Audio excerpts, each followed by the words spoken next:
Qué enigmático, sorprendente y fascinante nos resulta cada vez que pensamos en el antiguo Egipto. La vida en Egipto era posible gracias al río Nilo. Cada verano, con las lluvias, se producía una crecida del Nilo que inundaban los valles y las orillas quedaban cubiertas de agua y limo. Esto hacía que las tierras fueran muy fértiles y muy beneficiosas para la agricultura. Hace unos 5.000 años, antes de Cristo, las civilizaciones neolíticas fueron asentándose a orillas del Nilo. Poco a poco los poblados se convirtieron en ciudades. Y sobre el 3100 a.C., el mítico rey Menes unificó los territorios del Alto y Bajo Egipto en un solo reino. Uno de los personajes más importantes del antiguo Egipto era sin duda el faraón. El faraón era considerado como la encarnación terrestre de Horus, el dios del cielo, y por eso recibía culto. El faraón concentraba poderes políticos, militares y religiosos. La sociedad egipcia se dividía en 3 niveles. En el nivel superior, por supuesto, estaba el faraón y su familia, pero además estaban nobles y sacerdotes. En el nivel intermedio, además de los escribas, estaban los artesanos y los comerciantes. Y en el nivel inferior, el resto de la gente, campesinos, agricultores y también los esclavos, que normalmente eran prisioneros extranjeros. Hay que hacer especial mención a los escribas en el nivel intermedio, ya que recibían educación desde que cumplían 5 años y eran prácticamente las únicas personas que sabían leer y escribir. Por ese motivo, ejercían diversos trabajos en palacio y en templos, como redactar documentos o llevar las cuentas. La familia representaba la unidad básica de la civilización egipcia. Solían ser familias numerosas, ya que los hijos eran considerados como una bendición de los dioses. La mujer egipcia estaba muy bien considerada socialmente, aunque el poder en la toma de decisiones lo tenía el marido. El marido, además de su esposa legítima, podía tener más esposas si su fortuna se lo permitía. En cambio, el adulterio femenino estaba castigado con la muerte. La base de la economía era sin duda la agricultura de regadío, que se practicaba a orillas del río Nilo. Los campos se regaban con una extensa red de canales y acequias. El cultivo principal sin duda era el trigo, con el que se hacía pan, pero también la cebada, con la que se fabricaba cerveza. Otros cultivos destacados eran por supuesto el lino, el papiro, la viña, los olivos, árboles frutales y también legumbres. También era importante la ganadería y los oficios artesanos. La ropa de los egipcios era muy sencilla y la verdad es que va a experimentar muy pocos cambios a lo largo de sus 3.000 años de historia. Los hombres solían vestir una especie de faldilla y las mujeres una túnica.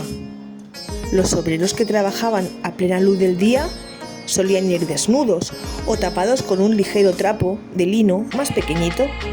Quizá os sorprenda que tanto hombres como mujeres se afeitaban el cuerpo entero, incluida la cabeza.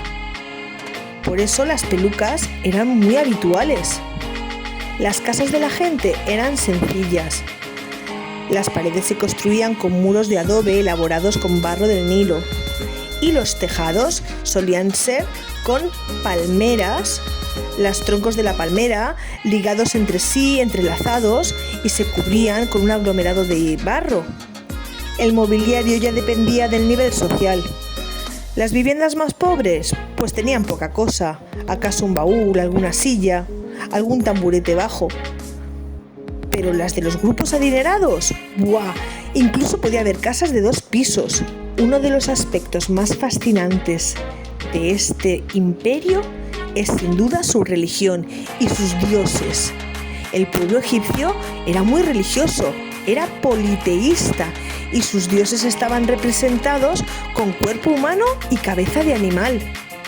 Los más importantes eran Ra, el dios del sol, Horus, el dios del cielo, Anubis, el dios que guardaba las tumbas, Hathor, la diosa del amor, Isis, la diosa de la fertilidad, Osiris, el dios de los muertos.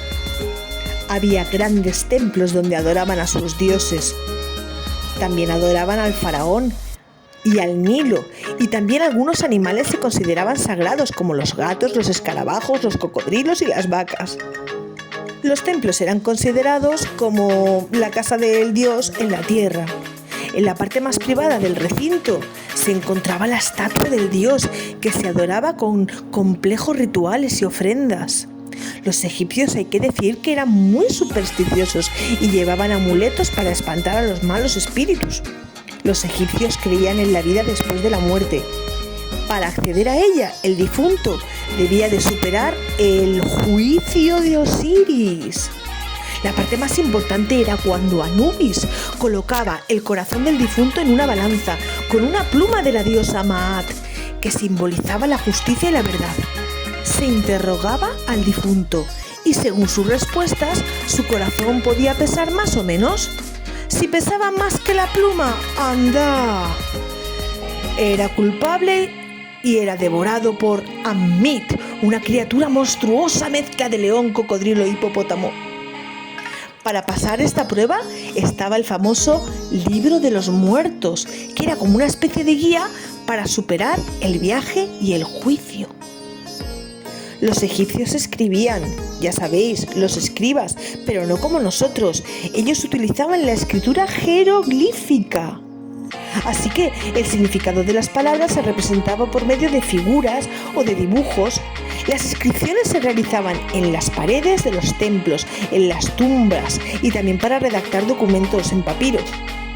Esta escritura tan difícil fue posible descifrarla gracias a un estudio del siglo XIX que realizó Jean-François Champollion en la piedra Rosetta. La arquitectura egipcia es simplemente impresionante. Construida con piedra, era monumental. No utilizaban ni el arco ni la bóveda. En la decoración empleaban relieves y pinturas y motivos vegetales en los capiteles de las columnas. Las esculturas eran enormes, de grandes dimensiones. En la pintura y en la escultura siempre tenían las mismas características. Eran figuras planas, sin profundidad ni perspectiva. Los personajes que se hacían más grandes es porque eran más importantes y normalmente representaban escenas religiosas y de la vida cotidiana. Las figuras humanas normalmente se hacían de perfil, aunque también hay algunas de frente. Eran muy poco realistas y los objetos siempre aparecían de frente. Sin duda, en el arte egipcio lo más importante eran las tumbas. La mastaba era una pequeña construcción de forma rectangular que escondía una cámara funeraria subterránea. ¿Y qué me decís de las pirámides? Madre mía, eran construcciones de grandes dimensiones. En su interior había galerías y cámaras para esconder a la momia. Cuando morían, los cuerpos de los faraones y de algunos nobles eran momificados para que se conservaran bien después de la muerte. Una vez embalsamadas y preparadas, las momias se metían en fantásticos sarcófagos preciosamente decorados. Habría muchas más cosas que decir del antiguo Egipto, pero estaríamos horas y horas. Si os interesa, no dudéis en buscar más información. Pero este vídeo ha llegado a su fin. Esperamos que os haya gustado muchísimo. Hasta otra.